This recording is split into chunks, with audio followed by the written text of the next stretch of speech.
What's up guys, ZFarls here to tell you the story about how I got grounded over video games. Well, multiple times, but one specific time.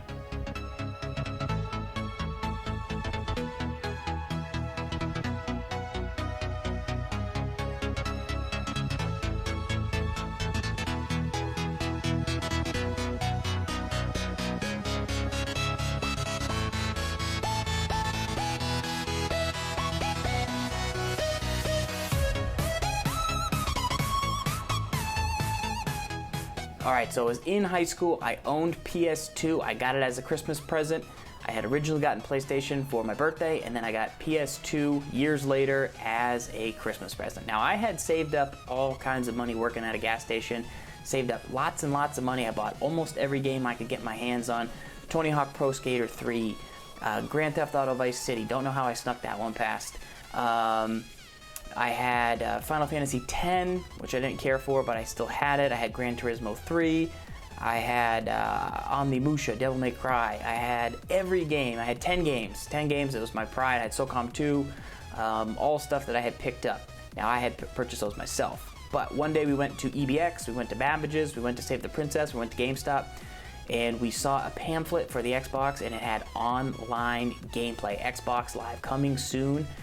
Xbox coming soon. We were like, wow, we have to get this. So I traded in that Christmas present, the PS2.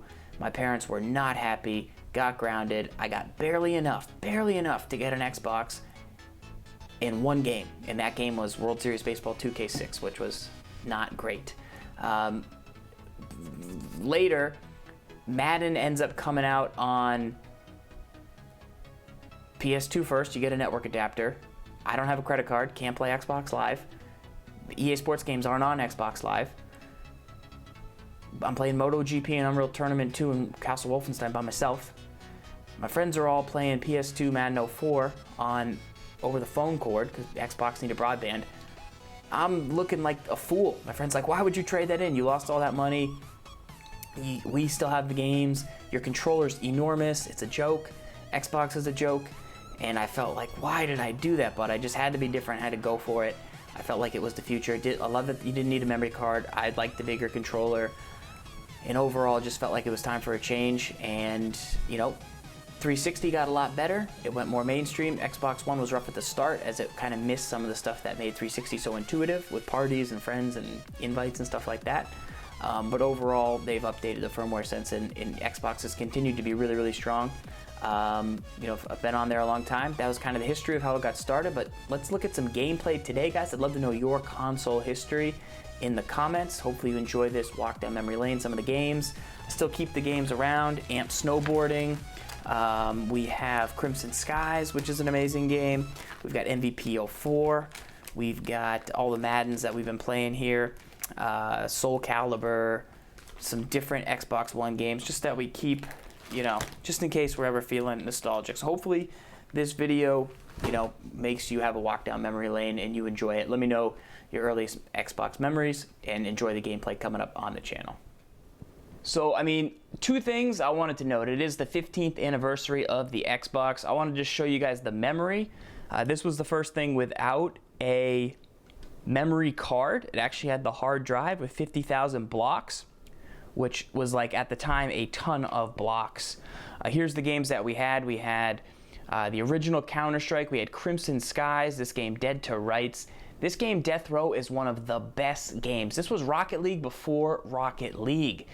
We had NFL, we had NHL, we had Fable, we had FIFA 03, we had Fight Night 04, Ghost Recon was my jam, we had Half-Life 2, original Halo, Halo 2, we had Madden 06, Madden 02, 04, 05.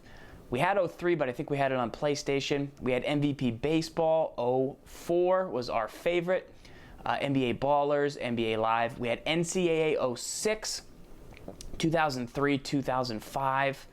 2004 must have been on Xbox. We had NFL Street. We had Ninja Gaiden, Super Tough, Project Gotham Racing, Red Dead Revolver, Return to Castle Wolfenstein, one of the greatest games of all time. The crew I used to run with, man, if I could relocate those guys, that would make me happy. Shenmue, Soul Calibur, Splinter Cell SSX, KOTOR, Tony Hawk Underground, Tiger Woods. That was the best Tiger Woods. Top Spin, True Crime.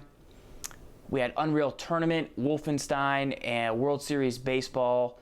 We had a wrestling game, and then you could have your soundtrack. So those are the games that we had on our Xbox. We also had music with playlists. You could upload your own songs to it and actually play them during the games. Xbox Live, obviously, we don't have that anymore. But that was the reason that we did pick up the original game, and then you have some of the options that you can see. People always asking, Farls, why is Vic so good? Why was he so good in 05? Will he ever be that good again? And the answer was a lot of our imaginations, but he just really was that good. Like, you always could get to the corner with Vic. You could instantly take down the passing buttons. I mean, that's a CB off the edge, and you can just simply turn it around on him. You got Speed Burst. You got Vic. He's always going to get to the edge almost every time right there. I mean, you got to get the stick back. But, I mean, man coverage, couldn't play it.